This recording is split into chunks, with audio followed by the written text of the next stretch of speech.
Bismillahirrahmanirrahim. Assalamualaikum warahmatullahi wabarakatuh. Pertama-tama yang terhormat Bapak Dr. Haji Deden Komar Priyatna ST, SIP MM CHRA, selaku Rektor Universitas Winaya Mukti. Yang terhormat Ibu Dr. Hajah Wina Roswina SE MM CPM, selaku Dekan Fakultas Ekonomi dan Bisnis. Yang terhormat Ibu Maria Luciana Yulianti SE MM, selaku Wakil Dekan Fakultas Ekonomi dan Bisnis. Yang terhormat Bapak Dodi Tisna Amijaya SE MM, selaku Ketua Program Studi S1 Manajemen. Yang terhormat Ibu Nining Harnani SPD MM, selaku Dosen Pembimbing. Yang terhormat Bapak Billy Hikmah Abdillah SE, selaku Mentor Lapangan selama berkegiatan magang.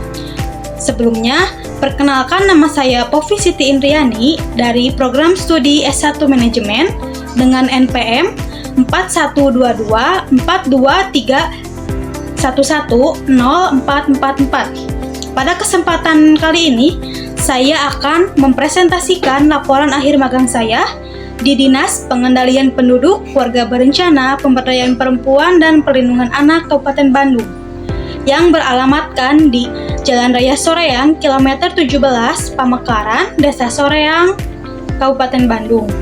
Hasil laporan magang saya yang berjudul Sistem Pencatatan Keuangan Digital pada Subbagian Keuangan Dinas Pengendalian Penduduk, Keluarga Berencana, Pemberdayaan Perempuan dan Perlindungan Anak Kabupaten Bandung. Baik, langsung saja ke materi yang akan saya bahas, yaitu diantaranya sebagai berikut.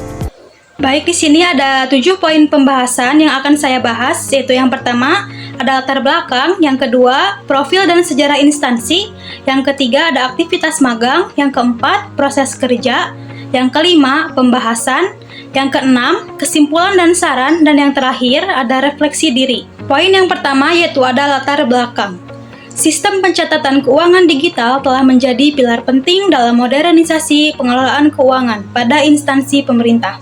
Dengan mengadopsi teknologi informasi, proses yang sebelumnya secara manual dan rentan kesalahan, kini dapat dilakukan secara otomatis dan akurat. Khususnya, sistem pencatatan keuangan digital pada subbagian keuangan Dinas Pengendalian Penduduk, Keluarga Berencana, Pemberdayaan Perempuan dan Perlindungan Anak Kabupaten Bandung. Data keuangan yang dihasilkan oleh sistem digital cenderung lebih akurat, mengurangi risiko kesalahan manusia, dan juga memastikan pengambilan keputusan yang lebih tepat, meningkatkan transparansi dan akuntabilitas dalam pengelolaan keuangan daerah. Secara garis besar, tugas pokok subbagian keuangan Dinas Pengendalian Penduduk, Keluarga Berencana, Pemberdayaan Perempuan dan Perlindungan Anak Kabupaten Bandung yaitu mengelola keuangan secara efektif, mencakup kegiatan yang berkaitan dengan penerimaan, pengeluaran, dan pertanggungjawaban keuangan seperti memberikan informasi keuangan yang akurat dan tepat waktu kepada pimpinan dan pihak yang berkepentingan, melakukan rekonsiliasi antara catatan keuangan internal dengan catatan bank secara berkala, memastikan bahwa seluruh dokumen keuangan lengkap dan sesuai dengan ketentuan yang berlaku. Poin yang kedua yaitu ada profil dan sejarah instansi. BKBPP atau singkatan dari Badan Keluarga Berencana dan Pemberdayaan Perempuan Kabupaten Bandung dibentuk berdasarkan Peraturan Daerah Kabupaten Bandung Nomor 6 Tahun 2008 tentang pembentukan organisasi teknis daerah Kabupaten Bandung.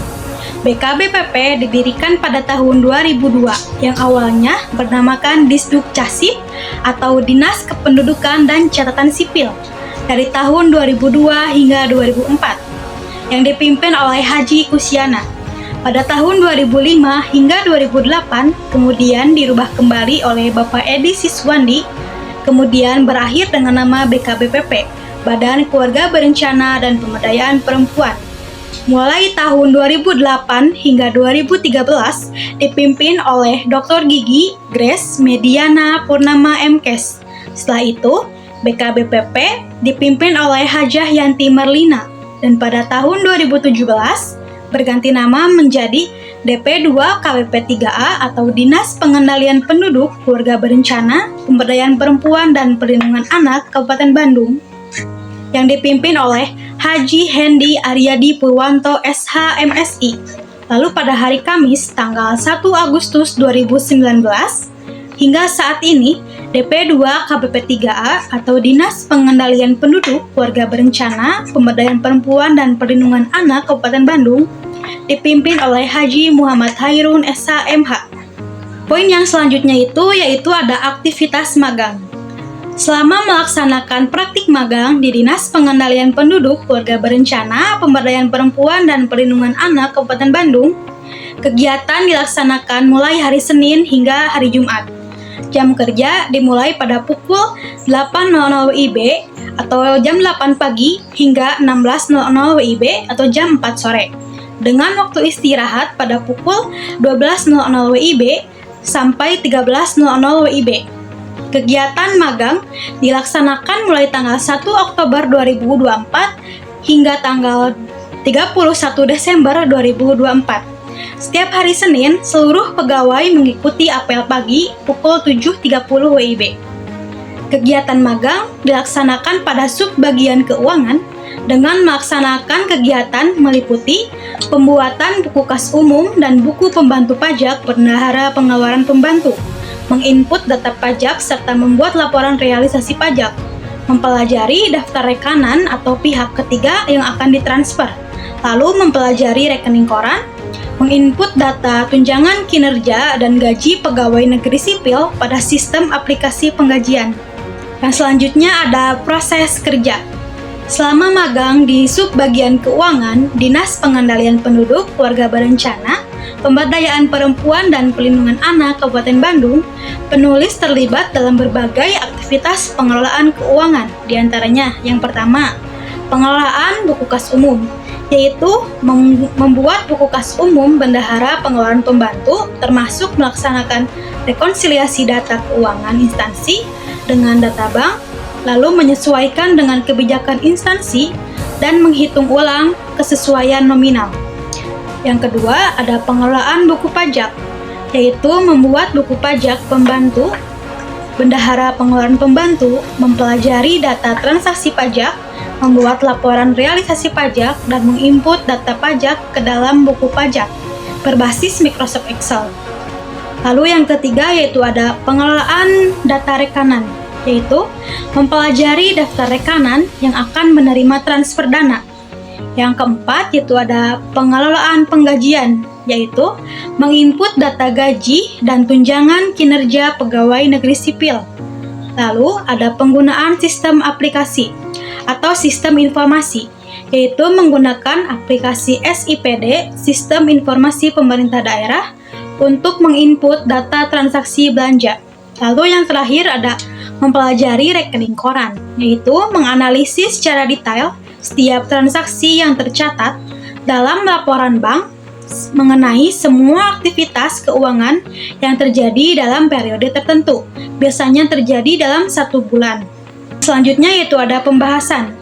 Selama melaksanakan praktik magang di Dinas Pengendalian Penduduk, Keluarga Berencana, Pemberdayaan Perempuan dan Perlindungan Anak Kabupaten Bandung, penulis mengalami kendala yang signifikan dalam penggunaan aplikasi SIPD atau Sistem Informasi Pemerintah Daerah yang sering mengalami gangguan teknis dikarenakan banyaknya yang mengakses aplikasi tersebut pada saat jam kerja. Hal ini menyebabkan terhambatnya penyelesaian tugas yang berkaitan dengan pengolahan data keuangan, sehingga berdampak pada efisiensi kerja dan kualitas pelayanan publik. Kendala ini menyadarkan penulis akan pentingnya memiliki sistem informasi yang stabil. Sebagai solusi, penulis menyarankan agar pihak terkait segera melakukan peningkatan kapasitas server, optimalisasi aplikasi, serta memberikan pelatihan kepada pengguna mengenai cara penggunaan aplikasi yang efektif. Selain itu, perlu dilakukan evaluasi secara berkala terhadap kinerja sistem untuk mencegah terjadinya gangguan serupa di masa yang akan datang. Dalam teori manajemen, menurut Ludwig von Bertalanffy, sistem yang baik harus memiliki komponen yang terintegrasi dan berfungsi secara efektif. Dalam kendala yang dihadapi, aplikasi SIPD atau Sistem Informasi Pemerintah Daerah harus memiliki kapasitas server yang memadai dan stabil. Yang selanjutnya ada kesimpulan dan saran. Kesimpulannya, selama melaksanakan praktik magang di subbagian keuangan, penulis telah memperoleh banyak pengalaman berharga. Pelaksanaan magang ini tidak hanya memberikan pemahaman mendalam tentang pengelolaan keuangan di instansi pemerintah, tetapi juga meningkatkan berbagai keterampilan seperti disiplin, ketelitian, dan kemampuan beradaptasi. Meskipun sempat dihadapkan pada kendala teknis pada sistem aplikasi SIPD atau Sistem Informasi Pemerintah Daerah, pengalaman ini secara keseluruhan sangat bermanfaat. Lalu, adapun saran, berdasarkan pengamatan selama magang, penulis memberikan saran agar dilakukan perbaikan pada sistem aplikasi SIPD atau Sistem Informasi Pemerintah Daerah untuk menghindari kendala teknis yang dapat menghambat kinerja pegawai. Selain itu, penulis juga memberikan saran kepada program studi manajemen untuk memperluas jaringan kerjasama dengan berbagai pihak, instansi, atau perusahaan, baik pemerintah maupun swasta, agar mahasiswa lebih banyak pilihan tempat untuk melaksanakan praktik kerja magang. Baik, adapun poin yang terakhir yaitu merefleksi diri. Selama menjalani praktik magang di Dinas Pengendalian Penduduk, Keluarga Berencana, Pemberdayaan Perempuan, dan Perlindungan Anak Kabupaten Bandung, penulis mendapatkan banyak pengalaman berharga. Penulis tidak hanya belajar tentang teori keuangan, tetapi juga mempraktikannya secara langsung. Salah satu tantangan yang dihadapi oleh penulis yaitu gangguan pada sistem aplikasi SIPD atau Sistem Informasi Pemerintah Daerah. Namun, secara keseluruhan, pengalaman ini sangat bermanfaat. Penulis merasa lebih siap untuk menghadapi dunia kerja, terutama dalam bidang keuangan. Selain itu, penulis juga dapat mengembangkan soft skill dan hard skill selama bekerja di tempat magang, meningkatkan kualitas diri, di mana masalah yang dihadapi oleh penulis di tempat magang dapat teratasi dengan baik. Hal itu merupakan cara untuk meningkatkan kualitas diri, karena itu penulis dilatih untuk mengatasi masalah. Penulis juga berusaha memastikan agar mendapatkan feedback atas semua pekerjaan yang telah penulis lakukan, untuk mengetahui ada atau tidaknya kesalahan yang dilakukan oleh penulis selama bekerja. Penulis selalu menerima saran dan kritikan dari pegawai, khususnya di bidang keuangan. Dan ketika penulis bingung atas pekerjaan yang telah diberikan, penulis tidak malu untuk bertanya kepada pegawai yang memberikan pekerjaan kepada penulis. Lalu di sini ada dokumentasi pelaksanaan kegiatan magang. Foto yang pertama yaitu foto ketika penulis sedang melaksanakan kegiatan magang. Foto yang kedua, ketika penulis sedang melaksanakan atau mengikuti kegiatan apel pagi pada setiap hari Senin. Foto yang ketiga yaitu ketika penulis dipilih sebagai pembawa buku doa dalam kegiatan apel pagi. Foto yang selanjutnya yaitu ada foto ruangan subbagian keuangan. Lalu ada foto ketika foto bersama seluruh pegawai dan juga mengikuti kegiatan Hari Sarung ASN terbanyak. Lalu di sini ada foto terakhir ketika selesainya atau berakhirnya kegiatan magang, penulis dan teman-teman melaksanakan foto bersama pegawai. Baik, sekian dan terima kasih materi atau hasil laporan akhir magang yang dapat saya sampaikan. Mohon maaf apabila ada kesalahan kata. Wassalamualaikum warahmatullahi wabarakatuh.